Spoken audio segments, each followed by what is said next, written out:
Greetings, everyone. I am back, sort of. I don't know when I'll be able to do another video again. It's been a little while. I had filmed some Asterite videos, some direct captures with commentary, but I just never got around to posting them because I've been super busy. That's what happens when you have multiple jobs that are taking up your time, family, all that stuff. But saw this and it's like I got a little bit of time, so see about banging this out and get it out there. But the on the Atari Museum Facebook page, this news came along from the admin Martin Goldberg, who shared the news that the Strong Museum of Play has acquired the Atari Home Computer and Console Division collection, which they are calling it the Curt Vendel Atari Archive. And so we'll take a look at that here in a second. This post there gets into some behind the scenes details. Actually, like, I knew Curt had died from a heart attack several years ago, but I wasn't aware that it was due to a brown recluse spider bite. I just never saw that information included there. So if that doesn't make you hate spiders more, I don't know what does. But, I mean, if you're not familiar with who Curt Vendel was, yeah, sometimes there was some controversy. Some people didn't like how he portrayed things in Atari Inc. Business is Fun, but I just think it's impossible as a historian to make everybody happy. But I enjoyed the book. That particular one, I've done a review of that on another channel before, and I mean, regardless how you feel about how the information was presented, which was very detailed, I think maybe some people's problems were just the certain points of view and such. But either way, it was still tons of very interesting, fascinating history. Lots of facts in there that are important to preserve for history's sake. But Curt had spent most of his life collecting stuff from Atari. Had done engineering. He was responsible in good part for the Atari Flashback 2 and the 2 Plus, and giving that the ability to play cartridges, which, funny enough, at the time Atari was very resistant to that, and so like you had to install your own cartridge port. But like now, things like the Atari 7800 Plus, Atari 2600 Plus works with that stuff.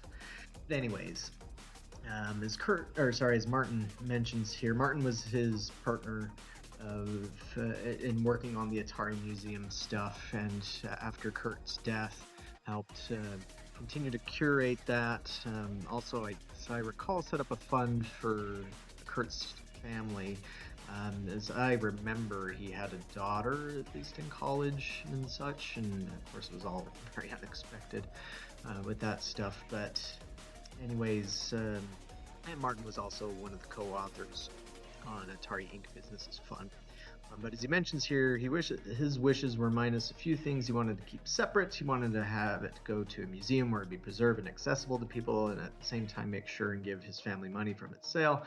At that time, he was talking about the Strong because he had already sold some things to them, plus he had the dream of the material, largely consumer division related, joining the coin division material that Scott Evans had sold them, to form a united Atari archive, probably for the first time since the original Atari was around. And so Martin gets into several years of work going back and forth, helping to get all this put together. It says, I was very pleased to fulfill my promise to my friend and make sure both the archive and his family were taken care of, and mentions the naming of the archive. And also, in case anybody's not clear, per his wishes, I've still been carrying on the Atari Museum archival efforts with my half of the archive. Will continue to do so. That includes continuing to research, document, and archive Atari-related history, provide resources to researchers and people whenever possible.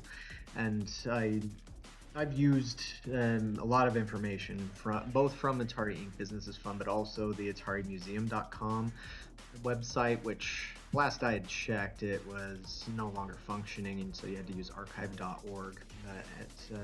For many years, that's where I used things like on the videos that I've done about the Atari Jaguar II and the Atari Super Stella and all those unreleased consoles, that information came from what Kurt and Martin had been able to put together.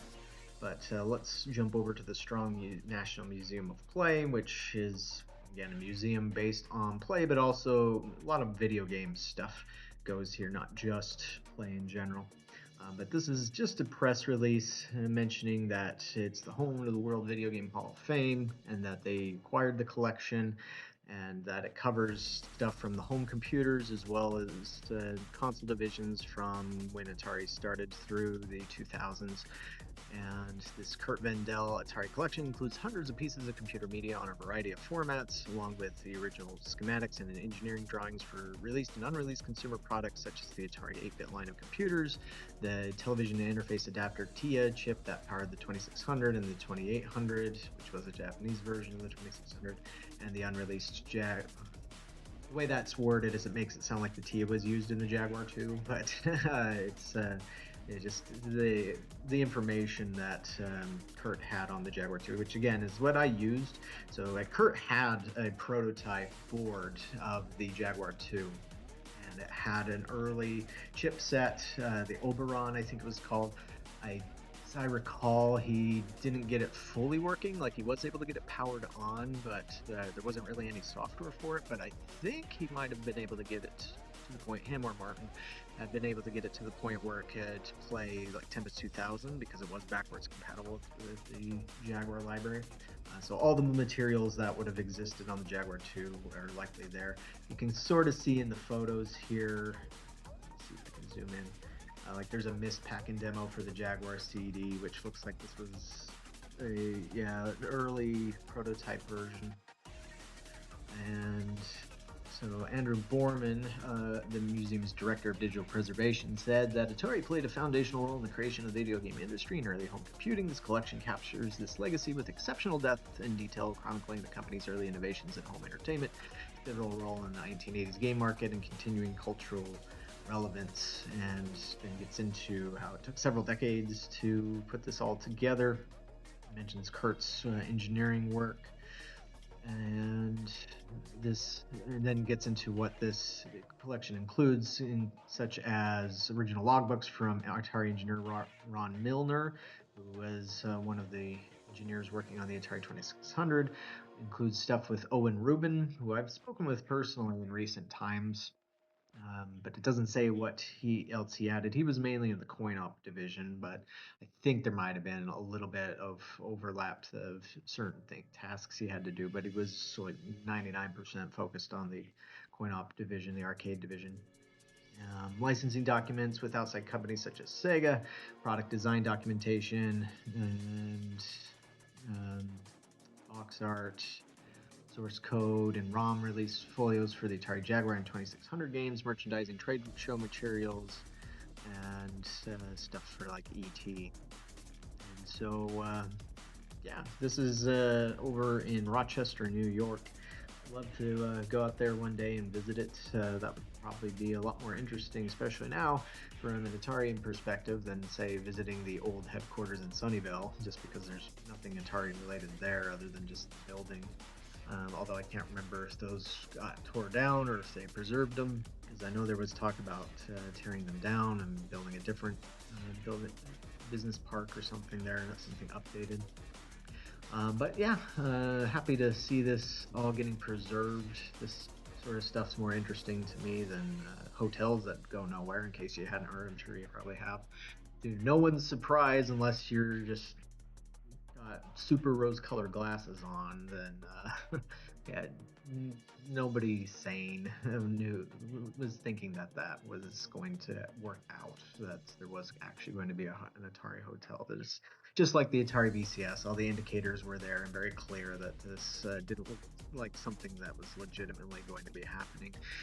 And so, but I guess there's still something that supposedly will happen in Albuquerque, but it's like, again, how many times do things like this need to wither and die before people believe it, or the very small segment of people believe it?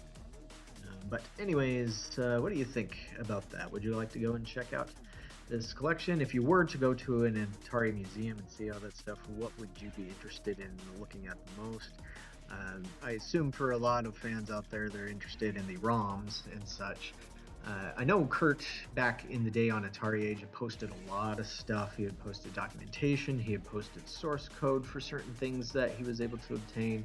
One thing that was a little disappointing to me is that he never seemed to have found the source code to Dark Chambers on the Atari 7800. He found the 2600 code, but that's not going to be useful for doing the 7800. It's like, I wish that Dark Chambers could have been updated. But he also had plenty of other stuff with the Atari Jaguar and such.